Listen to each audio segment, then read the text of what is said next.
ગુજરાત રાજ્યમાં રીતસરનું આપ ફાટેલું જોવા મળ્યું છે। ગુજરાતની અંદર સાયક્લોનિક સિસ્ટમ ટકરાવાની સાથે અત્યંત ભારે અને ધોધમાર વરસાદ વરસતો જોવા મળ્યો છે। સાથે જ આગામી કલાકોમાં પવનની તીવ્રતા સાથે ગુજરાતમાં અનેક જિલ્લાઓની અંદર ભારે વરસાદ પડવાને લઈને એલર્ટ જાહેર કરવામાં આવી રહ્યું છે। ગુજરાતની અંદર મેઘરાજા મન મૂકીને વરસી રહ્યા છે। સાથે અરબ સાગરના દરિયામાં એક નવી સિસ્ટમ છે તે સક્રિય બનીને પોતાનું તીવ્ર જોર દર્શાવતી જોવા મળી છે। તીવ્ર પવન થવાને લઈને મેઘમહેર જોવા મળી રહ્યું છે મિત્રો।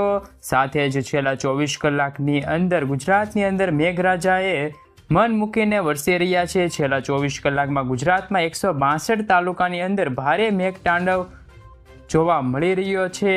જેમાં પણ ભારે વરસાદ વરસવાના કારણે સૌરાષ્ટ્ર વિસ્તારમાં મેઘ તાંડવ થયેલું જોવા મળ્યું છે। આ ફાટ્યું હોય તેવી રીતે જળબંબાકાર માહોલ સૌરાષ્ટ્રના વિસ્તારમાં સર્જાયેલો જોવા મળ્યો છે। જેમાં સૌથી વધારે રાજકોટના વિસ્તારમાં 5 ઇંચ સુધીનો વરસાદ ખાબક્યો હોય તેવા દ્રશ્યો સામે આવ્યા છે। સાથે મિત્રો આજ બપોર દરમિયાન અનેક વિસ્તારમાં જેમાં રાજ્યની અંદર 22 જિલ્લાની અંદર એલર્ટ જાહેર કરવામાં આવી રહ્યું છે। સૌરાષ્ટ્ર પંથકની અંદર રાત્રિ દરમિયાન વીજળીના ચમકારા સાથે ફરી એકવાર મેઘમહેર જોવા મળી શકે છે। સૌરાષ્ટ્રના તમામ વિસ્તારની અંદર મોટી આગાહી કરવામાં આવી ગઈ છે। આમ સિસ્ટમનો સ્ટોપ અત્યારે અરબ સાગરમાંથી મુંબઈના વિસ્તાર અને હૈદરાબાદ, વિશાખાપટ્ટનમ, ભુવનેશ્વર, અલ્હાબાદ, જોધપુર, કરાચીના વિસ્તાર સુધી સિસ્ટમનો પટ્ટો લંબાતો જોવા મળી રહ્યો છે। સિસ્ટમના સ્ટોપ એક લાઇન બનાવતા હોય તેવું પણ જોવા મળી રહ્યું છે અને આ સંપૂર્ણ વિસ્તારમાં રાત્રિ દરમિયાન ભારે ગાજવીજ સાથે વરસાદની આગાહી કરવામાં આવી છે। આ એરિયાની અંદર સિસ્ટમનું તીવ્ર દબાણ અત્યારે મજબૂત બનીને ભારે જોર દર્શાવતું જોવા મળ્યું છે। સાથે સાથે અરબ સાગરના ઊંડાણવાળા વિસ્તારમાં મોટી હલચલ સર્જાતી જોવા મળે છે। જેના કારણે ગુજરાતની અંદર આજની રાત દરમિયાન અતિ ભારે મેઘતાંડવ થવાને લઈને મોટી આગાહી કરવામાં આવી છે। અત્યારે મધ્ય ભારતના વિસ્તારની અંદર સિસ્ટમનું ધીમે ધીમે લો પ્રેશર એરિયામાંથી ડીપ પ્રેશર એરિયામાં પરિવર્તન થવાને લઈને સર્ક્યુલેશન એરિયા પણ મધ્ય ભારતના વિસ્તારની અંદર સક્રિય જોવા મળી રહ્યું છે। આજુબાજુના વિસ્તારની અંદર ભારે અસર જોવા મળી રહી છે। જેના કારણે આજે સૌરાષ્ટ્રના દરિયા કિનારાના વિસ્તારની અંદર આગામી કલાકોની અંદર મેઘમહેર જોવા મળી શકે છે તેવી ખાસ મોટી આગાહી કરવામાં આવી છે સૌરાષ્ટ્રના વિસ્તારને લઈને મિત્રો। સાથે સાથે દક્ષિણ ગુજરાતના વિસ્તારની અંદર, મધ્ય ગુજરાતના વિસ્તારની અંદર મધ્યમ વરસાદ તો કચ્છની અંદર સૌથી વધારે વરસાદ પડવાને લઈને મોટી આગાહી કરવામાં આવી છે મિત્રો। સાથે આજની રાત્રિ દરમિયાન હળવા વરસાદ પડવાને અંગે મોટી આગાહી કરવામાં આવી ગઈ છે। બંગાળની ખાડીમાં ઊંડાણવાળા વિસ્તારમાં એક અરબ સાગરના અડીને આવેલા વિસ્તારોની અંદર અત્યારે ફરીથી મેઘમહેર જોવા મળી શકે છે મિત્રો।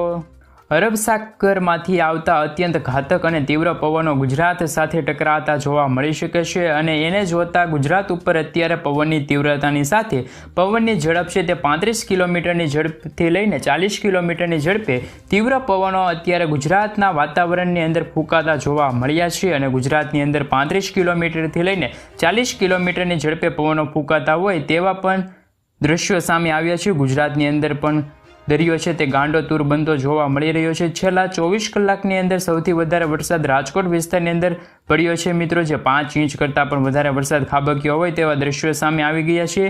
સાથે મિત્રો જો વાત કરવામાં આવે તો અત્યારે ફરીથી એક પછી એક અત્યારે ધોધમાર વરસાદને લઈને મોટી આગાહી કરવામાં આવી ગઈ છે મિત્રો। ગુજરાતની અંદર અત્યારે તીવ્ર પવનો ફૂંકાઈ રહ્યા છે તે 35 કિલોમીટરથી લઈને 40 કિલોમીટરની ઝડપે તીવ્ર પવનો ફૂંકાતા જોવા મળી રહ્યા છે મિત્રો। ગુજરાતની અંદર મિત્રો અત્યારે ધોધમાર વરસાદને લઈને મહત્વની આગાહી કરવામાં આવી છે મિત્રો।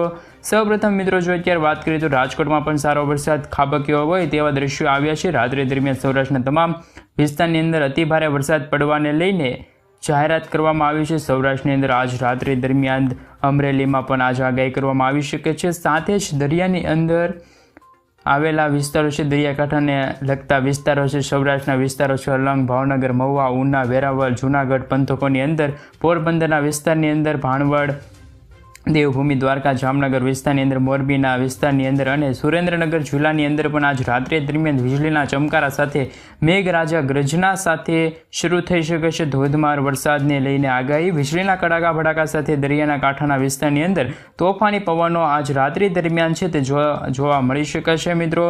ત્યારે અત્યારે સૌરાષ્ટ્રના દરિયાકાંઠાના વિસ્તારની અંદર અરબ સાગરમાંથી આવી રહેલા પવનો સૌરાષ્ટ્રના દરિયાકાંઠાની અંદર અત્યારે ટકરાતા જોવા મળી શકે છે. આમ રાત્રિ દરમિયાન સૌરાષ્ટ્રની અંદર પવનની ગતિવિધિ સાથે ભારે તોફાન જોવા મળી શકે છે અને તોફાની સાથે સૌરાષ્ટ્રના વિસ્તારની અંદર હાલ છે તે જળબંબાકાર વરસાદને લઈને આગાહી પણ કરવામાં આવી ગઈ છે મિત્રો. જેવી મહત્વપૂર્ણ આગાહી આજ રાત્રે દરમિયાન કરવામાં આવી છે. દક્ષિણ ગુજરાતના અમુક વિસ્તારની અંદર સિસ્ટમનું અતિ ભારે જોર જોવા મળી રહ્યું છે. તીવ્ર દબાણ હવે દક્ષિણ ગુજરાતના જિલ્લાઓમાં સર્જાતું જોવા મળી રહ્યું છે. ત્યારે હવે જોવાનું છે કે મુંબઈની આજુબાજુના વિસ્તારની અંદર છે તે કેટલી અસર કરી શકે છે આ નવી સર્ક્યુલેશન સિસ્ટમ જે અરબ સાગરમાંથી આવી રહેલા પવનોના કારણે મુંબઈની સાથે સાથે દક્ષિણ ગુજરાતના વિસ્તારની અંદર પણ તેમની સિસ્ટમ તીવ્ર બનતી જોવા મળી રહી છે. સિસ્ટમનું જોર વધવાના કારણે આજે સુરતના વિસ્તારની અંદર, તાપીના વિસ્તારની અંદર, નવસારી, ડાંગર, વલસાડના વિસ્તારની અંદર આજે ભારે જોર જોવા મળી શકે છે મિત્રો. તેવા દ્રશ્યો સામે આવે છે. રાત્રિ દરમિયાન વીજળીના ચમકારા સાથે મેઘ ગર્જના સાથે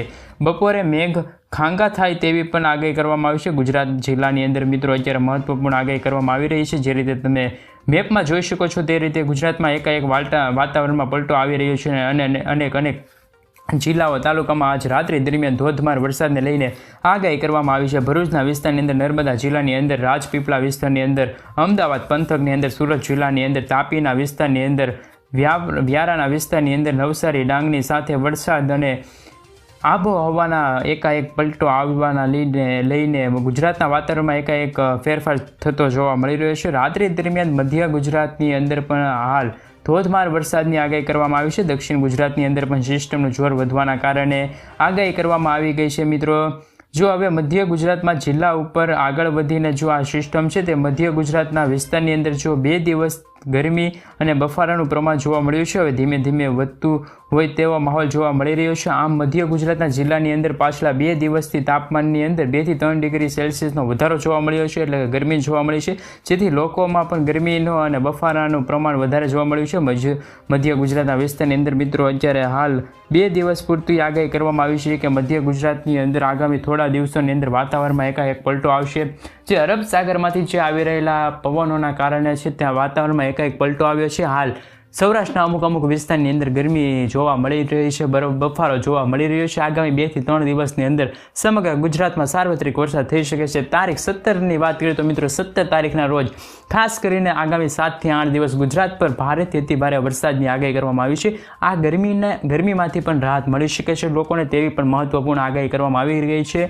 સાથે જો આ સિસ્ટમ છે તે સર્ક્યુલેશનના કારણે હાલ અત્યારે જે ગુજરાતના જે દરિયાકાંઠાના વિસ્તારો કહી શકાય, જેમ છે ભાવનગરથી લઈને મહુવા છે, મહુવાથી લઈને અમરેલી છે, ઉના છે, ઉનાથી લઈને જે દેવભૂમિ દ્વારકા છે, જૂનાગઢ લાગુ વિસ્તાર છે, ત્યાં દરિયાકાંઠાના વિસ્તારમાં છે હાલ ગરમી જેવો અહેસાસ થઈ રહ્યો છે. પરંતુ મિત્રો જો વરસાદ સારો પડી શકે છે 2 થી 3 દિવસમાં, તો આ ગરમીમાંથી બફારા છે તેમાંથી લોકોને રાહત મળી શકે છે. અને આગામી થોડા દિવસ એવું લાગી રહ્યું છે કે વાતાવરણમાં એકાએક પલટો આવશે.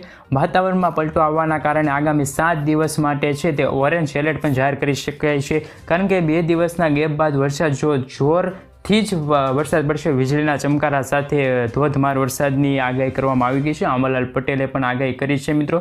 તેવી જ રીતે જો આગામી હવામાન વિભાગ દ્વારા પણ આગાહી કરવામાં આવી છે કે આગામી 7 દિવસમાં છે તે ગુજરાત ઉપર અતિ ભારે વરસાદને લઈને મોટી આગાહી કરવામાં આવી છે મિત્રો. ગુજરાતના વાતાવરણમાં અત્યારે હાલ એકાએક પલટો આવતો જોવા મળી રહ્યો છે. પલટો આવવાના કારણે હાલ ગુજરાતમાં રાત્રિ દરમિયાન વરસાદની સૌથી વધારે આગાહી કરવામાં આવી છે. કારણ કે આ અરબ સાગરમાંથી આવી રહેલા ભેજવાળા પવનો છે તે ગુજરાતમાં વાદળા